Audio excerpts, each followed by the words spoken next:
Hello guys, আজকে আমরা চলে এসেছি ইকোপার্কে একটা ছোট্ট ভিডিও নিয়ে। যেহেতু সরস্বতী পুজো, কেমন ভিডিওটা হবে সেটা বুঝতেই পারছো। মানে সেই দারুণ দারুণ লেভেলের ভিডিওটা হতে চলেছে। আজকে এই ভিডিওর মধ্যে অনেক মজার সিন তুলে ধরেছি আমরা, যেহেতু ভিডিওর শুরুতেই বুঝতে পারছি কীরকম সিন হতে চলেছে। চারিদিকে দেখতেই পাচ্ছ সরস্বতীর কেমনভাবে ঘোরাঘুরি করছে। এর মধ্যে পিছন থেকে আমাদের গ্রুপ দাঁত কালাতে শুরু করে দিল। এবার কিছুটা যেতেই আমরা কিছু রোম্যান্টিক সিন দেখতে হবো, যেহেতু দেখতে থাকো আর মজা নিতে থাকো। আচ্ছা, এদিকে কাকু সেই লেভেলে এনজয় করছে। যাই হোক, এনজয় করবে, যেহেতু এখন ঘোরার টাইম। এতে এখন না ঘুরলে কখন ঘুরবে। আর এদিকে দেখলাম সরস্বতীরা বসে আছে।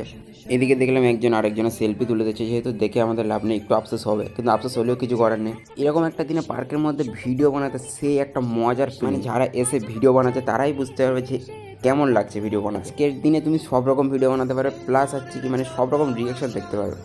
ওইরা মাঠের মধ্যে শুয়ে পড়ে কি করছে ফাঁকা মাঠে? এ বাবা ভাই, এটা ফাঁকা মাঠ ওয়াইও না তুই ভাই, এখানে সব কিছু শুরু করে দিচ্ছিস তো।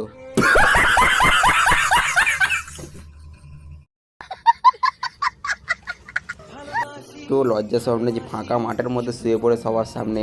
এদিকে আবার কোচিং ক্লাস শুরু হয়ে গেছে। আজকে এরকম একটা দিনে ভাই বয়ফ্রেন্ড গার্লফ্রেন্ড ছাড়া কিছুই দেখতে হবে না, চারিদিকে দেখতেই পাবে শুধু সরস্বতী, চারিদিকে শুধু সরস্বতী আর সরস্বতী। ये सब क्या देखना पड़ रहा है। अच्छा है मैं अंधा हूँ। এই দেখেন একটা ট্রেন দাঁড় করানো আছে, কিন্তু চলবে, তার জন্য একে পেট্রোল দিতে হবে, যেহেতু পার্কের ট্রেন তার জন্য পেট্রোলে চলে। আচ্ছা। এদিকে আবার কোমরে হাত দিয়ে ভাই সেই লেভেলের, ভাই কেন যে আমরা গার্লফ্রেন্ড পটাতে পারলাম না একটা।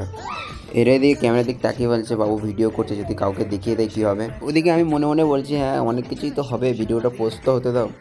नहीं যেহেতু অনেক ঘোরাঘুরির পরে ফাইনালি আমরা ঝর্ণার ওখানে চলে আসবো।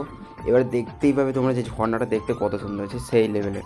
এদিকে ঝর্ণা দেখার জন্য অনেক ভিড় লেগে গেছে, যেহেতু আমরা ভাবছি যে আমরা এখানে ঝর্ণা দেখতে পাবো, তো আদেও না, দেখলাম অনেকটাই ফাঁকা আছে, দেখতে পাবো। এদিকে ছাপড়ি চলে গেল যে একটা মেয়ের নাম্বার নিয়ে আসতে, বললো দেখ যে আমার মধ্যে কত কনফিডেন্স আছে, গিয়ে নাম্বারটা নিয়ে আসবো। बहुत तेज हो रहा है बहुत तेज हो रहा है। এদিকে একজনে বললো যদি ভাই নাম্বার নিয়ে আসতে হবে তাহলে আমার থেকে 1 প্লেট বিরিয়ানি। যেহেতু বিরিয়ানির কথা শুনে আরও দৌড়ে গেল যে নাম্বারটা দিতে হবে পুরো কনফিডেন্সের সাথে। এবার আস্তে আস্তে আমরা চলে আসবো বাম্বু গার্ডেনের দিকে, যেহেতু বাম্বু গার্ডেনের ভিতর কাম্বু হচ্ছে। ए रहा नहीं जाता, तड़प ही ऐसी है ना। যেহেতু বাম্বু গার্ডেনের মধ্যে কে বাম্বু দেবে আর কে নেমেছে তোমরা বুঝতেই পারছো, যেহেতু এটা খুলে বলার কোনো দরকার নেই। अच्छा ठीक है। এদিকে ছাপড়ি বলতে থাকে যে সামনে বছরে বাম্বু গার্ডেনের জন্য আমি পার্সোনালি টিকিটের ব্যবস্থা করবো। মানে যেদিকে দেখাচ্ছি চারিদিকে দেখছি খেলা শুরু হয়ে গেছে, মানে কি খেলাটার নামটা কী দেবো আমরা বুঝতেই পারছি না যে কী খেলা হচ্ছে। এদিকে দেখলাম মেয়েটাকে কি খাওয়ানোর চেষ্টা করছে, যেহেতু বুঝতেই পারছি না কী খাওয়ানোর চেষ্টা করছে, যেহেতু যে ওদের ম্যাটার কী খাওয়াবে কি না খাওয়াবে।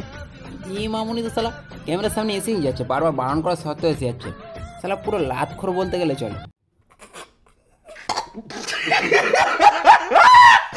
আর যারা ইকো পার্কে এসছে আর বাম্বু গার্ডেন আসেনি তাহলে খুব মিস করেছে, যেহেতু এখানে মানে মেন সিনটাই এখানে বলতে গেলে চলে।